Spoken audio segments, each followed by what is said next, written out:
Konnichiwa, minasan! No vídeo de hoje eu vou falar um pouquinho sobre como aprender japonês em menos tempo. Mas antes da gente começar o vídeo então, deixa o seu like e se você ainda não for inscrito no canal, aproveita e já se inscreve, ok? Vamos lá então. Bom, quando a gente fala sobre aprender algum outro idioma, o que a gente precisa entender é que o tempo que leva para você aprender um idioma é relativo. Ele pode variar de pessoa para pessoa. Quanto tempo você estuda, qual o seu método de estudo, né? Eu vou dar um exemplo para vocês. Nós temos aqui a pessoa A e a pessoa B. A pessoa A, ela estuda 1 hora por semana. E a pessoa B, ela estuda 1 hora por dia. No final de 6 meses, a pessoa A, que estudou 1 hora por semana, vai ter estudado 24 horas, né, no total de 6 meses. E a pessoa B, que estudou 1 hora por dia, vamos supor que ela estudou só de segunda a sexta e sábado e domingo ela ficou de folga. Essa pessoa, no final de 6 meses, ela vai ter estudado um total de 120 horas. Quem você acha que aprendeu mais? A pessoa A ou a pessoa B? Foi a pessoa B, certo? Então, a pessoa B, que se dedica mais, que estuda mais, em 6 meses ela vai ter adquirido um conhecimento muito maior do que a pessoa A, que estuda só 1 hora por semana. Entende o que eu quero dizer que é relativo? Também, outra coisa que a gente precisa levar em conta é que cada pessoa ela tem um tempo de aprendizagem diferente da outra. Vamos supor que a pessoa A, ela também estudou 1 hora por dia por 6 meses, igual a pessoa B. Só que ela não estudou da forma certa. Ela não estudou da forma mais indicada. No final de 6 meses, talvez ela não vai ter adquirido o mesmo tanto de conteúdo da pessoa B, ok? E também porque cada pessoa tem o seu próprio ritmo de aprendizagem, de absorção de conteúdo, né? Isso é muito relativo e tá tudo bem, não tem nada de errado nisso. Cada pessoa é uma pessoa. Então, se fosse para dar assim uma estimativa de quanto tempo você leva para aprender um idioma, não digo ser fluente a nível de falar, conversar sobre temas técnicos como informática. Eu diria que você levaria de 2 a 3 anos para você conseguir chegar no Japão e se comunicar com o japonês, perguntar sobre o tempo, pedir uma informação, chegar num restaurante, numa padaria e fazer o seu pedido normalmente, pegar um trem, viajar para outro estado, né? Então, tudo isso você conseguiria fazer com o tempo de estudo de 2 a 3 anos. Então, a dica que eu posso dar para vocês, então, primeiro, sobre hiragana e katakana. Quanto tempo leva para eu aprender a ler e escrever o hiragana e o katakana?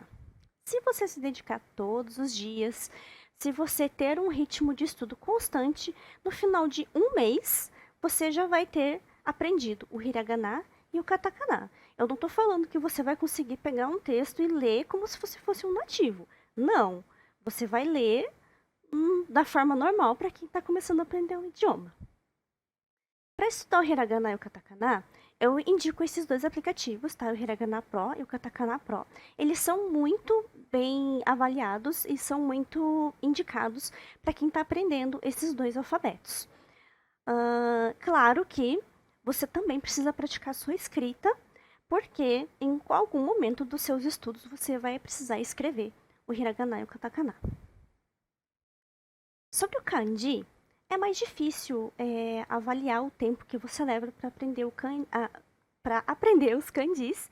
Por quê? A gente sabe que existem mais de 2.000 kanjis no idioma japonês. E a gente sabe que nem todos que até mesmo os japoneses não sabem todos os kanjis. Então, eu diria assim, o kanji é um alfabeto que você vai estudar por praticamente toda a sua vida.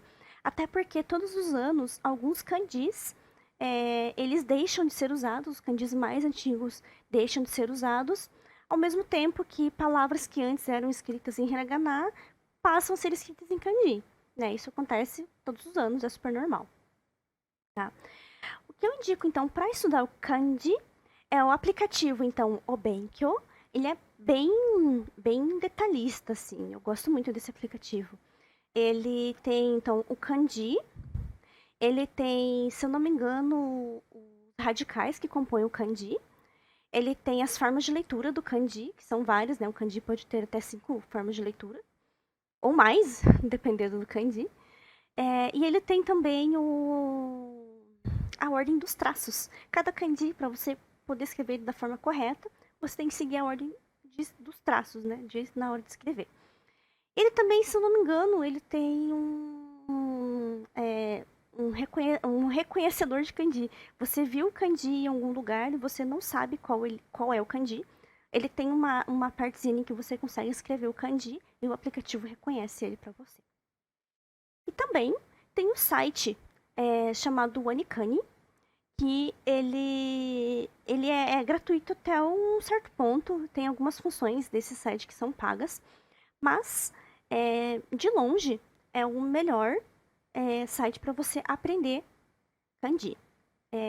Você vai aprender os kanjis por níveis. Ele tem uma série de exercícios lá que você pode fazer. Lembrando que algumas funções desse site são pagas. Mas pessoas que estudam com o Anikane têm um conhecimento de kanji muito maior do que pessoas que não estudam. Na minha experiência, tá? Experiência dos meus alunos, das pessoas com quem eu já convivi. Eu vou dar agora umas dicas para vocês de onde vocês podem absorver conteúdo para chegar num nível de fluência mais rápido. Eu recomendo esse site, então, o News Web Easy. Esse site é da TV japonesa NHK e ele é voltado para pessoas que não têm um conhecimento alto de kanji, como, por exemplo, os jovens japoneses mesmo, ou até mesmo estrangeiros. Você pode notar aqui que ele é todo escrito normal, em katakana, que tem o hiragana e até mesmo os kanjis. Só que o diferencial dele é que ele tem aqui os furiganas, ó. Esse hiragana que está aqui em cima dos kanjis é a forma de leitura, é chamado de furigana. Os outros sites de notícias normais não tem, tá? Furigana, você tem que saber o kanji, não tem jeito. Outra coisa interessante desse site é que ele tem esses dois botões aqui, ó.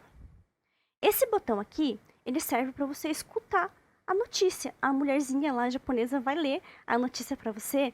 E aqui eu não consegui colocar o texto todo, mas aqui tem um texto aqui embaixo, tá? Eu não consegui, senão ia ficar muito grande. Aí você consegue ouvir enquanto ela fala e acompanhar a leitura do texto. Legal, né? Você consegue pegar nuances de pronúncia e essas coisas.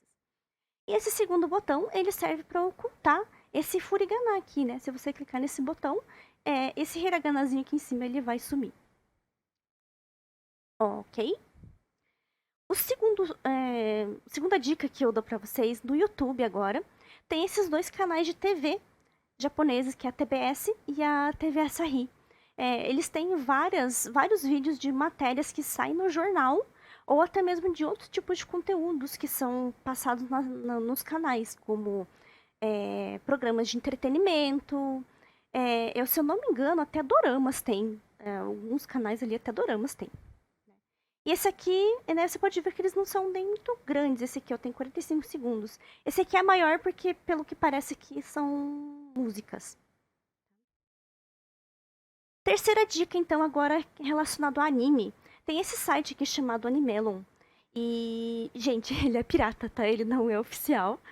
E ele tem uma vasta coleção de animes, inclusive animes novos. E eu não consegui carregar um vídeo pra mostrar pra vocês. Eu não sei se o site tá com problema ou o que aconteceu. Eu não consegui carregar nenhum vídeo. Tentei vários animes, não abriu nenhum. Mas a proposta dele é a seguinte.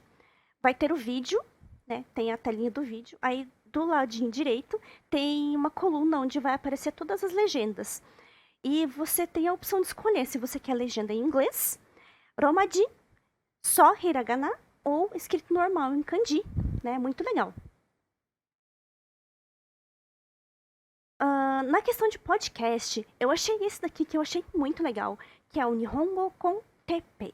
Esse podcast faz tempinho já que ele não é atualizado, mas ele tem 700 episódios e eles não são curtos, ó. Esse aqui tem 12 minutos, esse aqui tem 10 minutos. E cada podcast, ele é relacionado a um tema diferente. Então é super legal, você aprende a falar sobre vários assuntos. E ele fala até que bem devagar, assim, é bem fácil entender o que ele fala. Por exemplo, esse vídeo, esse podcast aqui, ó, ele tá falando sobre fazer pedidos pro Papai Noel. E esse aqui, coisas que você gosta de comer quando tá cansado. Então, os assuntos, eles são bem variados, né? Então, ele é muito legal, esse podcast.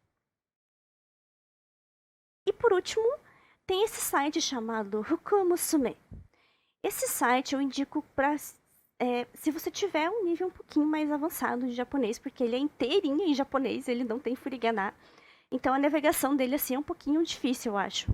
Só que o interessante dele é que ele tem histórias em japonês, eles têm contos de fadas, eles têm as histórias clássicas japonesas como o conto do Momotaro ou da Princesa Kaguya. E alguns deles são em formatos de vídeo. E nesse vídeo, se eu não me engano, tem inclusive a legenda. A pessoa vai contando a história e vai passando a legenda aqui embaixo e o vídeo explicando. Então ele é muito legal. E tem também histórias que não tem vídeos, tá? Mas ele é escrito inteirinho em hiragana, não tem kanji, então a leitura dele é muito fácil, tá? Então são esses sites que eu indico para consumo de conteúdo. Ok? Se você achar um diferente, fica à vontade. No YouTube eu não coloquei aqui também, mas tem o canal da Peppa Pig em japonês. Você pode assistir os vídeos da Peppa Pig em japonês, são bem legais. Ouvir eles falando em japonês é bem, bem engraçado. Se você gostou desse vídeo e quer aprender mais sobre o japonês ou a cultura japonesa, aqui embaixo na descrição do vídeo tem o link para você se matricular no nosso curso. Ok? Otsukare-sama!